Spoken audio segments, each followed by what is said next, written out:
Good afternoon friends. શાળાકીય તંત્રની અંદર નેક્સ્ટ લેક્ચર છે પિત્ત જ શિરોરોગ. વાત જ શિરોરોગી વાતના કારણે હતો, પિત્ત જ શિરોરોગી પિત્તના કારણે છે. પિત્તના નિદાન શું હોય? તો કટુ અમ્લ લવણ જે છે ભોજન તમે કરો, ગુરુ તીક્ષ્ણ ઉષ્ણ મધ્ય છે, ક્રોધ કરો, વધારે પડતો ગુસ્સો કરો, તડકાનું સેવન કરો, પ્લસ એના કારણે જે છે શું થાય, ક્ષારનું સેવન કરો, વધારે પડતા લવણનું સેવન કરો, એના કારણે પિત્તનો શું થાય, પ્રકોપ થાય. અને આ પિત્ત જે છે ક્યાં જાય, શિરની અંદર જાય અને શું કરે છે, શિરોરોગ ઉત્પન્ન કરે, અને પિત્ત જ શિરોરોગ કહેવાય છે. લક્ષણ શું છે? તો કે યસ્ય ઉષ્ણ અંગ રચિતમ યથેવ દહ્યતે ધુપ્યતે શિરોક્ષિનાશમ.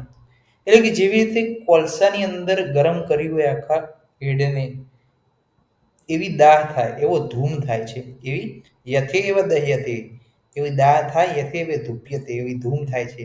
ક્યાં આગળ?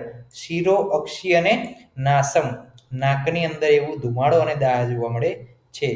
શાંતન રાત્રો ચ ભવાદ વિશેષ, એટલે કે રાત્રિની અંદર શાંત થાય. કેમ? તો કે રાત્રે પિત્તનું શું થાય, સમન થાય. એટલે રાત્રે શું થાય, આ પેઇન જતું રહે, શિરોરોગ. વિશેષ શિરો અભિતાપશતુ પિત્ત કાર્યથી, અને દિવસના ટાઈમના એ પેઇન શું થાય, વધે. રાત્રે શું થાય, શાંત થાય. તો એને કયા ટાઈપનું કહેવાય?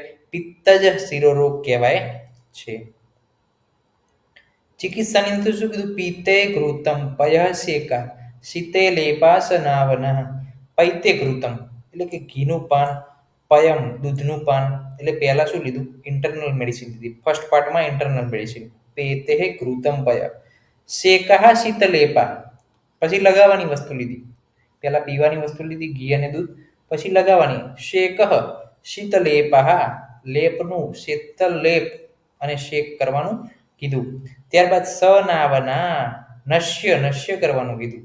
જીવનિયાની સર્પિશી પાનાન ચાપી પિત્તનુત, એટલે કે જીવનીય ઘૃત જે છે પીવાનું કીધું છે. જે પિત્તનું શું કરે છે? આ બધી વસ્તુ સમન કરે છે, પિત્તનું નિર્હરણ કરે છે. તો પહેલા શું કીધું? પીવાની ઇન્ટરનલ મેડિસિન. પૈતે ઘૃતમ પય, એટલે કે દૂધ અને ઘીનું પાન. નંબર 2 લગાવવાની વસ્તુ શેક અને શીતલ લેપ. નંબર 3 નશ્ય, સનાવના નશ્ય, અને જીવનીય ઘૃતનું પાન કરવાનું કીધું છે. સુશ્રુતે શું કીધું? સુશ્રુતે એવું કીધું કે સ્નેહન કરાવો, સેચન કરાવો શીતળ વસ્તુઓથી, વિરેચન કરાવો, અનુવાસન બસ્તી, કાકોલ્યાદી ગણ મધુર ઔષધ છે. કાકોલ્યાદી ગણ જે છે એ, અને એક બીજો ગણ છે ઉત્પલાદી ગણ. આ બંને ગણ પિત્તના બધા જ ડિસઓર્ડરની અંદર તમે એનો ઉપયોગ કરી શકો છો, કારણ કે એ શીતળ પ્રોપર્ટી છે. મધુરથી કષાય જે છે, એના રસ જે છે મોટાભાગની ડ્રગના છે, એના કારણે જે છે એ ઔષધિઓ પિત્તના શમનમાં બહુ ઉપયોગી છે. અનુવાસન બસ્તી અને આસ્થાપન બસ્તી, નશ્યનો પ્રયોગ દૂધ અને સાકર સાથે કરી શકો છો. પથ્યમાં મધુર ઔષધ, જાંગલ માંસરસ, શીતળ નિવાસ સ્થાન અને પિત્ત રક્ત હર પ્રવૃત્તિ, આહાર વિહારનું સેવન કરો, એ પથ્યની અંદર આવે છે. અપથ્યની અંદર એનાથી વિરુદ્ધ વસ્તુઓ જે છે એનું સેવન કરવામાં આવે તો જે છે, અથવા નિદાનનું સેવન કરવામાં આવે, એ પથ્ય રૂપ બને છે. તો આ થઈ ગયું પિત્ત શિરોરોગ. તો કે કીધું કટુ અમ્લ લવણ ક્ષાર મધ્ય ક્રોધ આતપ, અને આ બધા જ જે છે પિત્તના વર્ધક જે છે વસ્તુઓ, આહાર વિહાર, એ કરવાથી શું થાય, શિરોરોગની અંદર પિત્તનો શું થાય, પ્રકોપ થાય, ને શિરોરોગ પિત્ત જ ઉત્પન્ન થાય. શું થાય છે?